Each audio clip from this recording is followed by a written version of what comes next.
नमस्कार। आप सुन रहे हैं द बॉलीवुड रेडियो और मैं हूं आपके साथ आकाश।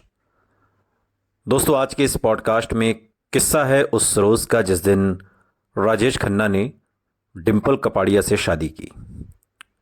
तारीख 27 मार्च साल 1973। राजेश खन्ना और डिंपल कपाड़िया की शादी का दिन। सुपरस्टार की बारात फिल्मी सितारों से सजी थी। कई जानी मानी हस्तियां उस बारात में शामिल हुई थीं। मुंबई के साथ साथ देश भर में इस शादी को लेकर चर्चाएं हो रही थीं। लेकिन इन चर्चाओं को राजेश खन्ना ने जो ट्विस्ट दिया वो वाकई अप्रत्याशित और काफी क्रूर था। ऐसा भला कौन करता है जैसा राजेश खन्ना ने उस रोज किया। वो अपनी बारात जानबूझकर अपनी प्रेमिका रही अंजू महेंद्रू के घर के आगे से लेकर गए। ये एक आशिक की इंतहा थी अपनी पूर्व प्रेमिका के लिए। और ऐसा लग रहा था जैसे जैसे उनकी फिल्में फ्लॉप हुई थीं, अपनी अपराजेय छवि को कायम रखने की उनकी भूख भी और ज्यादा बढ़ गई थी। अपने जहन में शायद उसी इमेज को बरकरार रखने के लिए उन्होंने अपनी ही एक दीवानी फैन से शादी कर ली थी। फैन जो उनकी स्क्रीन इमेज से बेहद मोहब्बत करती थी। जिस तरह की जल्दबाजी और गोपनीयता उन्होंने अपनी सगाई और शादी में दिखाई, उससे यह बात जाहिर होती है कि यह मामला सिर्फ रिबाउंड पर जुड़े रिश्ते का नहीं था, बल्कि यह फैसला उनके अंदर के गुस्से को भी जाहिर कर रहा था। वो शायद अंजू को यह भी दिखाना चाहते थे कि उन्हें एक ऐसी खूबसूरत हमसफर मिल सकती है जो सिर्फ उनकी अच्छाइयां देखती है, सिर्फ उनकी तारीफ करती है, उनकी बुराई नहीं करती। जिस तरह मीडिया ने उनकी शादी को कवर किया, जिस तरह उनके फैंस का उत्साह दिखा, उन्हें लगा कि शायद शादी के इस फैसले के जरिए उनकी अपनी नजरों में उनकी फ्लॉप फिल्मों से गिरती इमेज को दोबारा से खड़ा किया जा सके। उनके साथ काम कर चुके कई लोगों की वाकई ये राय थी कि राजेश खन्ना ने यह फैसला अंजू से बदला लेने के लिए किया। लेकिन अगर इस घटना पर गौर किया जाए तो सुपरस्टार को घायल दिल ही उनका सामने आएगा। फिल्म आपकी कसम के अपने किरदार की तरह ही अपने रिश्तों को पूरी तरह काबू में रखने की उनकी आदत ने उन्हीं रिश्तों को झकझोर कर रख दिया। जिंदगी भर वो अपने करीबी रिश्तों के पेंच सुलझाने की कोशिश करते रहे, लेकिन बार बार रिश्तों के इन धागों में वो खुद ही इस कदर उलझते चले गए कि आखिर तक निकल ही नहीं सके। उस दिन शादी में राज कपूर भी अपनी बॉबी, उन दिनों बॉबी बन रही थी, पूरी फिल्म कंप्लीट भी नहीं हुई थी जब ये शादी हो गई थी, अपनी बॉबी को आशीर्वाद देने के लिए राज कपूर भी आए थे, जिसने पूरी तरीके से फिल्म को कंप्लीट भी नहीं की और शादी करने का फैसला ले लिया। उस हीरोइन की शादी में पहुंचे थे। दिलीप कुमार भी बधाई देने पहुंचे। इसके अलावा जे ओम प्रकाश, शक्ति सामंत, शत्रुघ्न सिन्हा, राजेश खन्ना के थिएटर के दिनों के दोस्त, तमाम बड़ी बड़ी हस्तियां राजेश खन्ना और डिंपल कपाड़िया की शादी में आशीर्वाद देने पहुंची। लता मंगेशकर, मौसमी चटर्जी, लिस्ट बहुत लंबी है। शादी के बाद करीबी दोस्तों, फिल्म स्टार्स और मीडिया के कुछ खास लोगों के लिए कॉकटेल पार्टी का आयोजन किया गया। और इसकी सबसे खास बात यह रही कि यहां पर ऋषि कपूर भी आए। ऋषि कपूर, जिनकी डिंपल कपाड़िया के साथ मोहब्बत के चर्चे फिल्मी गलियारों में, मैगजीन्स में चटकारे लेकर लिखे जाने लगे थे, पढ़े जाने लगे थे, लेकिन अचानक से डिंपल ने राजेश खन्ना के साथ शादी कर ली। इस कॉकटेल पार्टी में ऋषि कपूर भी आए। वरिष्ठ फिल्म पत्रकार मोहन बाबा, उस दौर के बड़े फिल्म पत्रकार थे, वो वहां पर मौजूद थे। और उस शाम का जिक्र करते हुए उन्होंने बात के दिनों में एक आर्टिकल में लिखा, शादी के दिन जब पूरी दुनिया जैसे पागल हो गई थी, उसी दिन कॉकटेल पार्टी में एक पल के लिए ऋषि कपूर, डिंपल और मेरी मुलाकात हुई। सबकी नजरें मिली, फिर होठों पर जो मुस्कुराहट आई उसने दिल टूटने की पूरी कहानी बयां कर दी। कहानी जो अनकही रह गई थी, कहानी जिसकी सही से शुरुआत भी नहीं हो पाई, एक ऐसी मोहब्बत की कहानी जिसकी भ्रूण हत्या कर दी गई। यह फैसला इतनी जल्दबाजी में हुआ था कि डिंपल का परिवार भी पूरी तरीके से उनकी शादी के लिए राजी नहीं था। जहां उनके पिता चुन्नी भाई कपाड़िया खुश थे कि उन्हें सुपरस्टार दामाद मिला है, वहीं दूल्हा दुल्हन के बीच उम्र के फर्क को लेकर डिंपल कपाड़िया की मां अफसोस जता रही थीं। भारतीय इस प्रधान, उस दौर की मशहूर फिल्म पत्रकार, बताती हैं, डिंपल की शादी पर उनकी मां बिट्टी कपाड़िया रो रही थीं, क्योंकि उन्हें लग रहा था कि उनकी बेटी एक ऐसे शख्स से शादी कर रही है जिसकी उम्र डिंपल की बजाय उनकी उम्र के करीब है। अपनी शादी पर ऐसे रिएक्शंस का सामना करते हुए डिंपल एक तरीके से अब डिंपल कपाड़िया से डिंपल खन्ना बनकर सुपरस्टार की दुल्हन के जोड़े में राजेश खन्ना के बंगले आशीर्वाद में दाखिल हुई।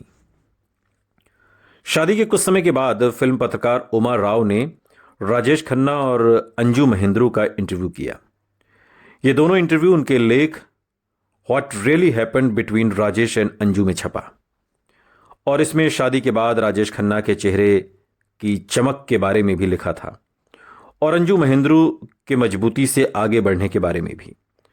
लेकिन दोनों पूर्व प्रेमियों ने एक दूसरे पर इल्जामों की बौछार कर दी और टीनेजर्स की तरह एक दूसरे पर छींटाकशी करते हुए नजर आए, जिसकी उम्मीद नहीं की गई थी। अंजू महेंद्रू ने कबूल किया कि उनका रिश्ता घिसट रहा था, उन्हें ब्रेकअप से कोई हैरानी नहीं हुई।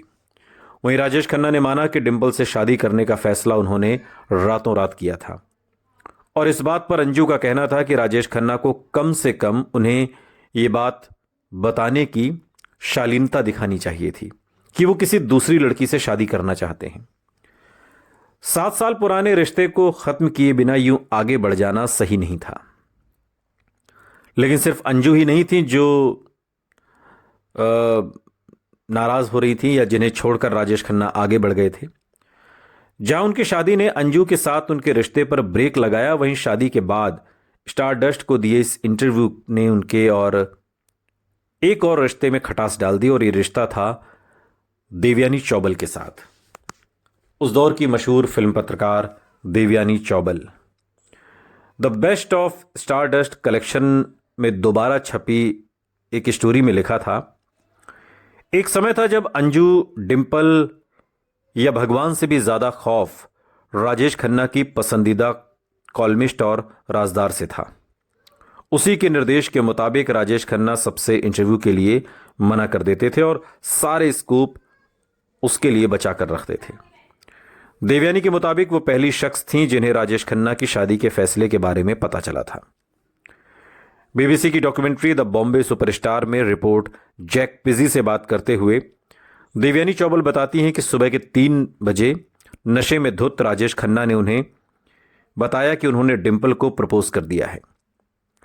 उन्होंने देवयानी को फोन इसलिए किया था क्योंकि वो उनसे वादा कर चुके थे कि उनकी शादी की खबर सबसे पहले वो उन्हें ही देंगे। देवयानी वाकई खास थीं।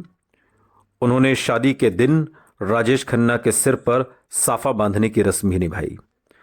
लेकिन गड़बड़ तब हुई जब राजेश खन्ना ने शादी के बाद का अपना पहला इंटरव्यू देवयानी चौबल की बजाय किसी और को दे दिया, जिसमें वो अंजू के साथ रिश्ता खत्म होने की पूरी कहानी बताने वाले थे।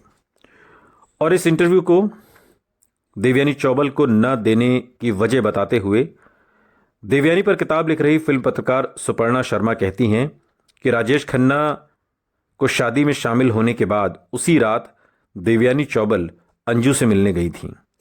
वो अंजू को कई सालों से जानती थी, लेकिन राजेश खन्ना को इस बात का पता चला तो वो बहुत नाराज हुए। हो सकता है देवयानी को इंटरव्यू न देने के पीछे की यह भी एक वजह रही हो। स्टारडस्ट में उमा राव लिखती हैं, राजेश खन्ना ने अपनी कॉलमिस्ट दोस्त को खो दिया। देवयानी ने यह स्टोरी स्टारडस्ट को देने के लिए राजेश खन्ना को कभी माफ नहीं किया। बीबीसी की डॉक्यूमेंट्री में देवयानी चौबल कहती हैं कि मैं अब उससे नहीं मिलती, वो अपनी इमेज का बुरी तरह शिकार है। और इस तरह वह 2 किरदार, वो 2 लड़कियां अंजू महेंद्रू और देवयानी चौबल, जो संघर्ष और कामयाबी में राजेश खन्ना के साथ खड़ी रही थीं, दोनों ही उसकी नाकामी और अचानक शादी के बाद जिंदगी से बाहर हो गई। स्टारडस्ट को दिए इस इंटरव्यू के लिए राजेश खन्ना से मुलाकात होते ही पत्रकार उमा राव ने उनसे कहा, शादी निश्चित रूप से आपको रास आई है। राजेश खन्ना ने मुस्कुराकर जवाब दिया, मैं खुश हूं, बहुत बहुत खुश हूं। मेरी सारी टेंशन दूर हो गई है। मैं पूरी तरह तनाव मुक्त और शांत हो गया हूं। राजेश खन्ना को मालूम था कि गॉसिप कॉलम उनकी शादी की को पब्लिसिटी स्टंट बता रहे हैं और ऐसी बातें लिख रहे हैं जिससे कि ये लग रहा है कि इस पूरे मामले में अंजू महेंद्रू के साथ धोखा हुआ है। इन्हीं पलों में राजेश खन्ना ने उमा राव को इस टूटे हुए रिश्ते पर अपना पक्ष देने का फैसला कर लिया। उमा के मुताबिक जैसे जैसे राजेश खन्ना याद करते गए कि अंजू और उनके बीच क्या क्या हुआ था, उनकी आवाज में जज्बात जैसे उबल रहे थे। आंखें दबे हुए गुस्से से धधक रही थीं। कुटिल मुस्कान के साथ वो अपमान भरी बातें सुना रहे थे। उस इंटरव्यू में राजेश खन्ना ने बहुत खुलकर अपने और अंजू के रिश्ते के बारे में बोला था और उस वक्त उनके जहन में शायद यह ख्याल आया होगा कि इस इंटरव्यू की उम्मीद तो देवयानी कर रही होंगी। जब ये पत्रिका देखेंगी तो शायद देवयानी चौबल को झटका भी लगेगा, मगर जब यह पत्रिका छपकर आई तो झटका खुद राजेश खन्ना को लग गया और वो बुरी तरह नाराज हुए। उनकी नाराजगी की असली वजह जानने में उमा राव को कई घंटे लग गए। डैम इट, वो चीखा, ये मेरी स्टोरी और तुमने उसकी तस्वीर कवर पर लगा दी। वो अब भी खुद को ऐसे हीरो के रूप में पेश करना चाहते थे जिसके साथ गलत हुआ है, या फिर शायद वो हर कहानी के हीरो बनना चाहते थे। उमा राव इस किस्से को बताते हुए बाद के दिनों में एक इंटरव्यू के दौरान कहती हैं, सुनते रहिए द बॉलीवुड रेडियो, सुनता है सारा इंडिया।